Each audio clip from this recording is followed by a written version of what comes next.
There's nothing we can say about Cesar Millan that South Park hasn't said already, but there's no denying he's perseverant. The world once knew him as the dog whisperer, but those days are long gone. In the early 2000s, Millan and his animal training methods were world famous thanks to the massive success of his show Dog Whisperer with Cesar Millan. Unfortunately, right around 2010, he fell on some seriously hard times. That year, his beloved pitbull daddy died and his wife filed for divorce. Left reeling and alone, he reflected to USA Today, "I felt defeated, a big sense of guilt and failure. I was at the lowest level I had ever been, emotionally and psychologically." In the wake of these struggles, he even attempted suicide by overdosing on drugs. Thankfully, he survived and went on to film another season of Dog Whisperer before it was ultimately canceled in 2012. While that's a lot of hardship for anyone to face in a short time, Millan has kept pretty busy ever since. He's still a regular presence on animal-related TV, and he seemed to have maintained strong relationships with his family.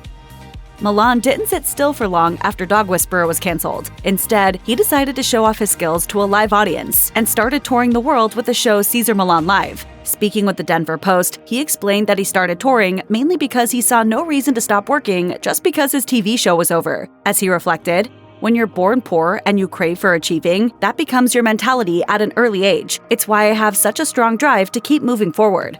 With no camera magic, editing, or time jumps to hide behind, Millan found that audiences actually trusted him even more seeing him on stage than they did on television. It also changed his approach to presenting, as he noted, "In order for dogs to transform, to change their bad behavior, the human has to believe that he can actually do it. And live, I bring concepts and a frame of mind that on TV would be too preachy." So if you get the con surrendered, you can teach a dog rules, boundaries, limitations. On each stop of the tour, he'd actually bring in dogs from local shelters to train. While that was certainly a practical choice, he also noted, "I love to use shelter dogs because some people believe there's something wrong with these dogs. They never interpret it as a human giving up on the dog." Millan's live show wasn't the only gig he picked up after Dog Whisperer was canceled. In 2014, Nat Geo Wild also started airing Cesar 911. It was still a show about dog training, but the stakes were quite a bit higher. Rather than dealing with problem dogs in general, Millan decided to focus on training dogs that could be a serious threat to their owners and other people around them. He called the state the Red Zone, and his goal was to intervene before the dogs hurt someone or themselves. He explained to AOL Build that a big issue he found while dealing with these cases was the way an owner's behavior would reinforce the dogs. Yeah, so these people learn to isolate themselves like they kidnap themselves. You know what I mean? The common problem he found is that by showing their fear, owners would only make the dog's behavior worse. And that's where he stepped in. Cesar 911 ultimately ran for 3 seasons. That's certainly not nothing, but it was a far cry from his nearly decade-long run on the original Dog Whisperer show.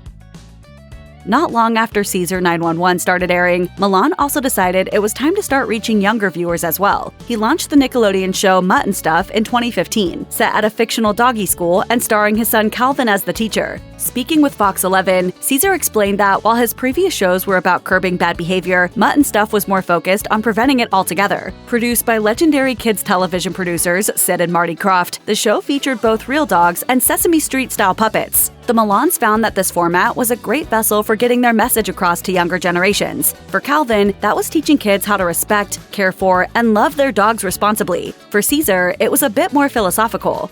No touch, no talk, no eye contact. We have a formula. We have actually a philosophy that if kids follow, everybody's going to have a harmonious, balanced life with their dog. The producers were also pretty thrilled with the series. As Marty Krofft told Showbiz Junkies, "Mixing their dynamic talent with the unmatched appeal of puppies and the quirkiness of puppets, we knew that Mutt and Stuff would be a one-of-a-kind show that would pique the interest of preschoolers and enable us to connect with a new generation of kids." Unfortunately, not everyone who's seen Cesar Millan's work in action has been as thrilled as that producer. After all, Millan recommends a dominance approach to dog training and often suggests that owners use things like prong collars, shock collars, and physical touch to correct behavior. For example, fellow dog trainer Laura McGahee spoke out against Millan's style, telling the Denver Post, "I wish he would understand where behavioral science really is these days. Even the founder of dominance theory has recanted his stance on it." Things only got more heated for Millan in 2016 when an episode of Cesar 911 depicted a dog attacking and injuring a pig. Millan reacted very harshly to the altercation, prompting the American Veterinary Society of Animal Behavior to publish a position paper speaking out against his methods. The organization acknowledged that training like that can be briefly effective, but studies have actually shown that it can increase a dog's fear and poor behavior in the long term. The American Humane Society was even more outspoken about its issues with the show, and noted that while many movie and TV sets bring the group in to ensure animals are treated properly on set, reality show productions rarely ever reach out. The statement said, "Situations like this should never, ever happen again. All animals deserve to be humanely treated, and abuse must end now." Even before all that controversy, Millan also went through some major personal struggles when he and his wife began divorce proceedings in 2010. That said, he soon found love again with actor Jahaira Dar. They started dating shortly after his divorce, and he ultimately proposed in 2016. He broke the news on Instagram, sharing a picture with his new bride-to-be, along with the caption, "I always knew that I wanted someone to share my life with who was sweet, adventurous, honest, and loving. But I got more than that. She is beautiful inside and out, extremely supportive of my entire family and me, and she loves dogs." Speaking with People, he went on to explain that Dar played a big part in helping him rebuild after losing his marriage and his show in pretty quick succession. He popped the question in Greece while they were overlooking the Acropolis in Athens. Since then, the pair has kept their relationship pretty private, though Millan revealed on a 2021 episode of Really Famous that they had tied the knot.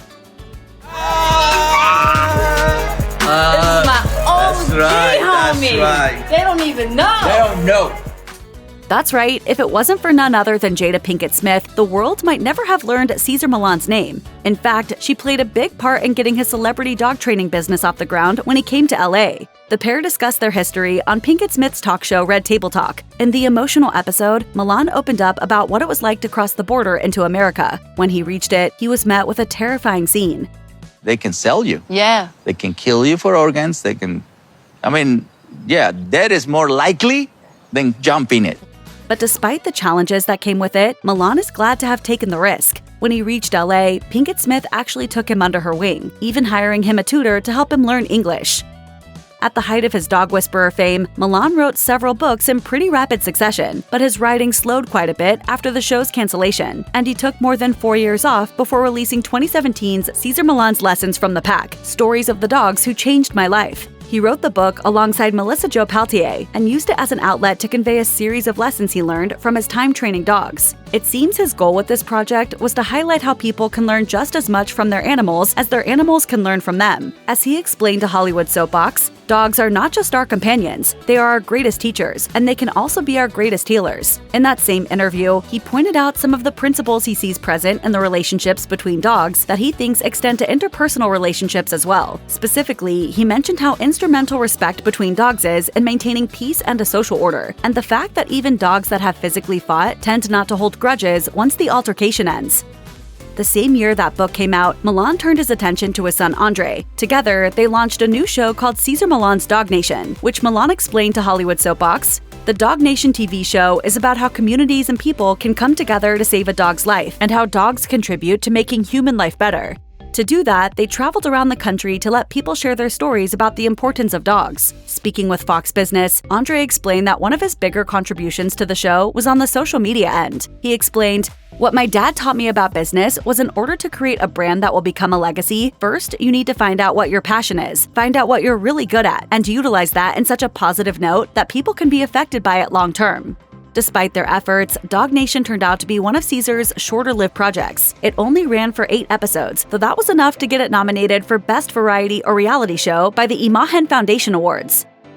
Unfortunately, 2017 wasn't all fun trips and book promo for Cesar. According to TMZ, he also got in some legal trouble when he was sued by gymnast Lydia Mattis, his employee's daughter. Mattis claimed that while she was visiting her mom at work, Millan's Pitbull Jr. was roaming the halls off-leash. Allegedly, Jr. proceeded to bite her left calf so severely that it permanently harmed her athletic abilities. It pretty much ended my career. The lawsuit also contained a fascinating tidbit that set celebrity gossip sites aflame. Apparently, Mattis alleged that Millan should have known Jr. was dangerous because he'd actually killed one of Queen Latifah's dogs in the past. When and how exactly that would have happened is unclear, but it's rumored that Millan covered it up by telling the rapper that her dog had been killed by a car. In response, Radar Online said that Millan's representatives called the allegation a blatant lie. The case was set to go to trial in August 2022, but Millan ultimately reached a private settlement with Mattis before their court date. While he was getting those legal issues squared away, Millan also launched possibly his most successful show since Dog Whisperer. Cesar Millan, Better Human, Better Dog premiered in 2021, and it focused on how the relationship between humans and dogs can be mutually beneficial. As of 2025, the show has aired for 60 episodes, and Millan is thrilled with the results so far. As he told ABC7, the title, "I love it more than ever. When it was the Dog Whisperer, people think it was just one guy that has this magic, but I think we all have the magic." Unfortunately, fans of the show were shocked when Better Human, Better Dog was removed from its streaming home of Disney Plus alongside a few dozen other titles with little explanation as to why. But that didn't stop Millan for a second. These days, he's hopped on the short-form content train and now regularly posts graphics and videos with dog training clips on his Instagram and YouTube channel.